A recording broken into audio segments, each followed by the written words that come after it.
So today's topic is going to be osteoporosis and osteopenia. This is something that is commonly seen as we get older, especially for women, but it really could affect anybody. So I wanted to do a short video on things that you can do naturally to help prevent this and strengthen your bones as we get older, and to prevent fractures, which is so important, especially as we do get older. So my name is Dr. Laura. I'm here from Natural Approach Wellness Center in Melbourne, Florida.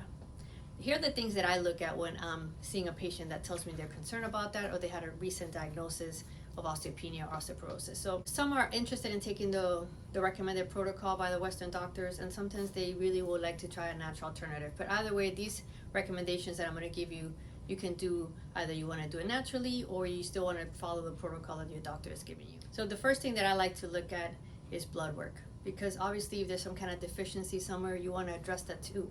Because if you're not addressing the deficiency, then that deficiency is only going to get worse and worse and worse. As far as blood work, what I like to test my patients is I want to check the vitamin D level.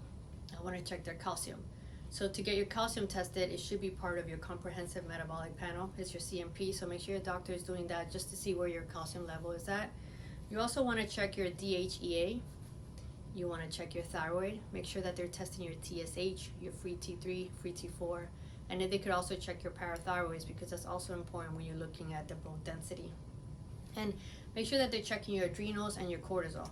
These are the main things that I like to look at, especially when someone's being diagnosed with that, or they want to prevent osteoporosis, or they have osteopenia. The next thing that I like to look at is recommending some supplements that are very beneficial. I know a lot of doctors, or most patients are recommended to take a lot of calcium, but there's also a lot of concern with taking a lot of calcium, because if you're taking too much calcium and your body's not absorbing it, then you run the risk of having calcifications. And then as women, there's been a lot of women who's had a lot of heart issues because there was too much calcification. So make sure that you're having magnesium in order for the body to absorb that calcium. So if you're going to take a calcium supplement, make sure that there's some magnesium in it so your body absorbs it better. Magnesium is also a supplement that you want to take. It's recommended to take about 400 milligrams every day. The best time to take magnesium will be at nighttime. And if you haven't had your vitamin D tested, you can go ahead and start on vitamin D. I would suggest taking at least 2,000 to 5,000 every day until you get tested. And based on your results, then you should know which is the right dosage for you. I love to do blood work because we look at optimal ranges, and it's so specific to the patient. That way you know exactly what they need, because not everybody should be taking the same dosages or the same vitamins, because our bodies are all different, and whatever we need is very specific to us. The other thing that I like to look at is my patients exercising. It's so important to do weight bearing, and every time we think of weight bearing, we're always thinking about either walking or running or jumping or doing some kind of weights, but a lot of people don't think about yoga when it comes to that too. Yoga is so excellent. There's been some studies, some inconclusive, of whether or not they do a lot of strengthening to the bone, but what they have noticed is that because yoga is so good to help you with balance, that all these patients who are doing, or all these people who are doing yoga, are not falling because they have such better balance. And if you can prevent falls, then there you go, you're going to prevent fractures. So yoga is something you should definitely consider. Simple walking is good. You want to do any type of exercise that's not going to increase your risk of injuries, obviously. Next thing you should be looking at is your food. Food is really our main source of good medicine. So make sure that you're eating a lot of foods that are high in calcium and high in magnesium and high in vitamin D and things like that. So green leafy vegetables are one of the best.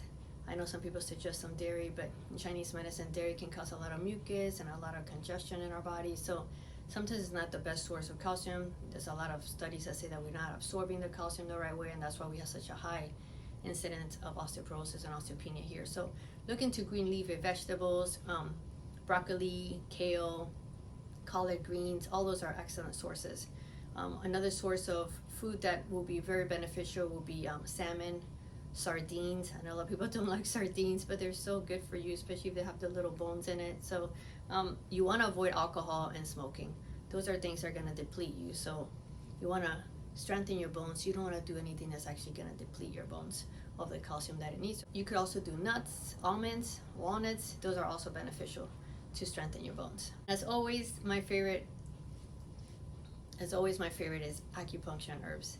I've come up with a protocol that's really beneficial for patients, but acupuncture and Chinese medicine can strengthen the bones itself, and what we consider to be the meridian that does that is the kidney. In Chinese medicine, the kidney meridian is in charge of the bones.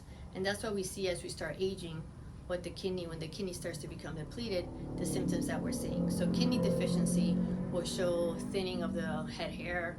You'll see teeth becoming a little bit looser or weak teeth. You can notice a weak back or weak knees.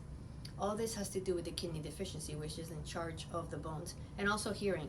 So as we get older, you start noticing these deficiencies. So it's so important to get acupuncture and do herbs that actually will strengthen your kidneys in order to prevent these things from affecting us as we get older. Because as the kidneys get weaker, we're going to see more and more of these issues. So strengthening the kidneys, again, with acupuncture and herbs is very beneficial, especially if you want to address your bone health. So if you live locally, I would love to help you. This is something that's very helpful, not only for your kidneys and for your bones, but also for overall health. Like I mentioned before, I've come up with a protocol that you can follow if you're one of my patients that will tell you specifically what to do as far as supplements and herbs from 1 month to the next month, so you could actually strengthen your bones naturally.